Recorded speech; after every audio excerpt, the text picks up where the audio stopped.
So basically, we are on borrowed ropes. We are using identity that was imposed to us. Precisely. Yeah. And we take that with pride, and we try to defend something that we don't try and understand. Exactly. And I think that, and yet within our individual groupings, when we get to our own people, we begin to be passionate about being Zezuru, or being Kalanga, or being Tonga, or being Venda, or being Korekore, or being Manyika. I was affected very, very seriously by a young lady I was working with who was called Ndebele by somebody, and she was furious. She turned around, she said, I am not Ndebele. I was actually forced to have to pay to speak that language. That's not my mother language. And it caused me to think what she was talking about. Privately, I took her aside and I said, can you explain to me what you meant? She said, yes, I'm Kalanga. I am not Ndebele. I've never been, and I don't intend to be. So these are the complications that we find ourselves in. And do you think, looking at, sometimes you find that if you are in this region, people always say those people, and then those people say, tracing back to even the liberation struggle, we see the divisions that are there during the war are based mostly on tribal or ethnical grounds and the way parties were splitting. But also, do you think the history, like maybe the way the history of the liberation struggle has been written, the issues of Kukuraundi affect our politics today and the way we see each other? It is not actually the history of the Kukuraundi. What affects the history of Zimbabwe is the fact that the history of our country has been privatized by and large by ZANU-PF, where they think history ought to be from ZANU-PF perspective. When there's a hero who is getting buried at the hero's acre, you see and hear as they narrate history how they skip very critical stages of the beginning or the genesis of the liberation war, and the fact that Nkomo is in the periphery, and yet Nkomo was the father of Zimbabwe. And I want to correct you that while ZANU-PF was formed on tribal lines, ZAPU was not. ZAPU was a national party. When I was growing up in Mashonaland as a little boy, I knew ZAPU, not ZANU.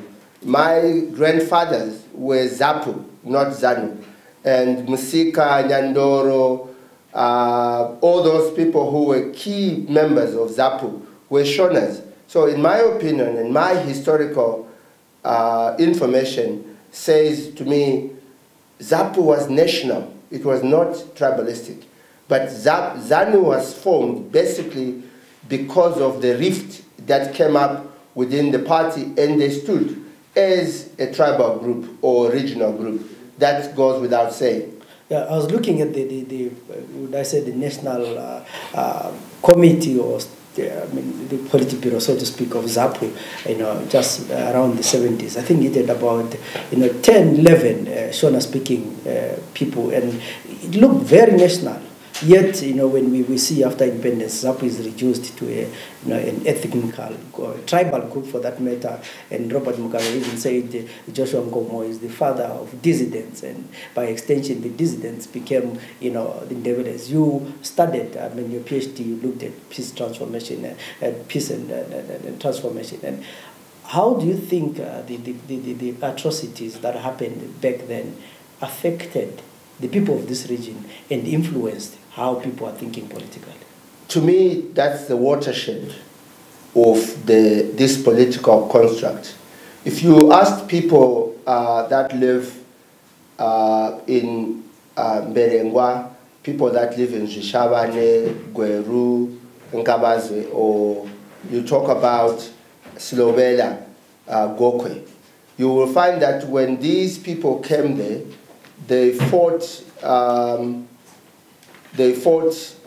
were killed on the basis of being part of ZAPU.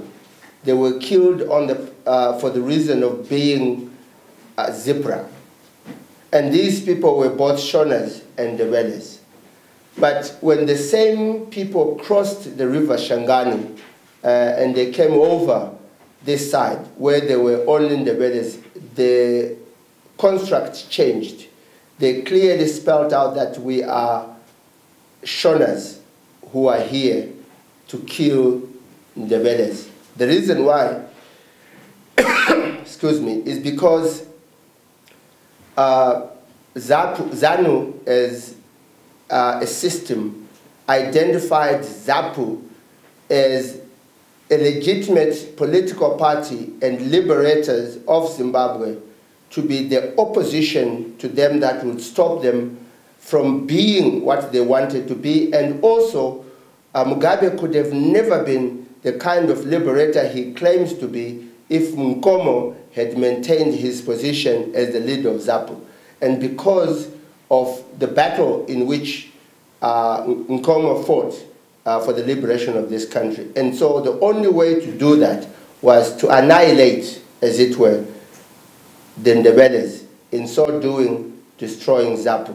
So this has never been a Shona Ndebele thing. It has been a ZANU-PF and ZAPU issue, but using regional and tribal issues, which are very effective socially because people respond more easily to that. But that has always been a